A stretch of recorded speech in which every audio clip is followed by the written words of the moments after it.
ଆପଣଙ୍କୁ 2023 ମସିହାର ଯେଉଁ ମାସର ଯେଉଁ ତାରିଖ ପଚାରିବେ ସେ ବାର ଆପଣ କହିପାରିବେ। ଆର ସଠିକ୍ ଆମେ ଜାଣିବା ପାଇଁ ହେଲେ ପ୍ରଥମେ କିଛିଟା ମାସର କୋଡ଼୍ ମନେ ରଖିବା। ଜାନୁଆରୀର 5, ଫେବୃଆରୀର 8, ମାର୍ଚ୍ଚର 9, ଏପ୍ରିଲର 12, ମେ'ର 7, ଜୁନ୍ର 10, ଜୁଲାଇର 11, ଅଗଷ୍ଟର 6, ସେପ୍ଟେମ୍ବରର 9, ଅକ୍ଟୋବର 11, ନଭେମ୍ବର 9, ଡିସେମ୍ବର 4 ଏବଂ ୱିକ୍ର ନେମ୍ ମଧ୍ୟ କୋଡ଼୍ ଜାଣିବାକୁ ହେବ। ସଣ୍ଡେର 0, ମଣ୍ଡେର 1, ଟ୍ୟୁଜଡେ 2, ୱେନେସଡେ 3, ଥର୍ସଡେ 4, ଫ୍ରାଇଡେ 5, ସଟରଡେ 6। ଆସନ୍ତୁ ଆମେ ଗୋଟିଏ ପରୀକ୍ଷା କରିକି ଜାଣିବା। ଏପ୍ରିଲ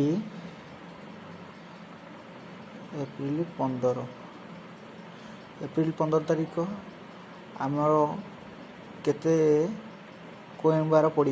କେଉଁ ବାର ପଡ଼ିବ ୟା ବିଷୟରେ ଆମେ ଜାଣିବା। ଆମେ ପ୍ରଥମେ 15 ଲେଖିଲେ ଏବଂ ଏପ୍ରିଲ ମାସର କୋଡ଼୍ ହେଲା 12। 15ରେ 12 ଆଡ଼ିସନ୍ କରିବା ବା ମିଶାଇବା। 5 2 7 27। ୟାକୁ ହରିବା ଆମେ 7ରେ।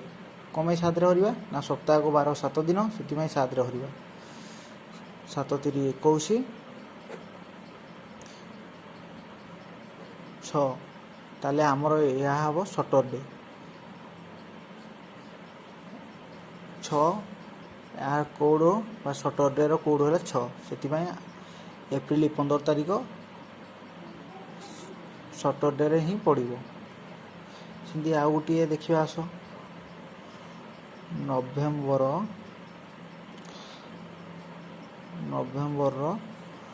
25।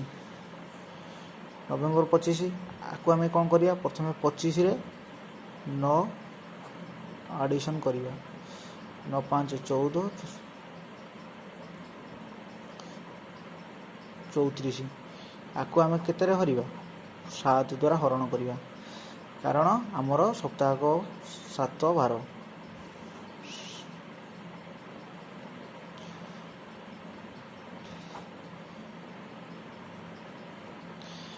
ଏହା ମଧ୍ୟ ଫେରିଲେ 34ରୁ 28 ଗଲେ 6। ଏହା ମଧ୍ୟ ସଟରଡେ 6 ତାରିଖ, 6ର କୋଡ଼୍ ଅଛି, ସେଥିପାଇଁ ଏହା କ'ଣ ହେବ, ସଟରଡେ ହିଁ ହେବ। ଯଦି ଭିଡ଼ିଓଟି ଭଲ ଲାଗିଥିବ ଲାଇକ୍, ସେୟାର, ସବସ୍କ୍ରାଇବ୍ କରିବାକୁ ଭୁଲିବେ।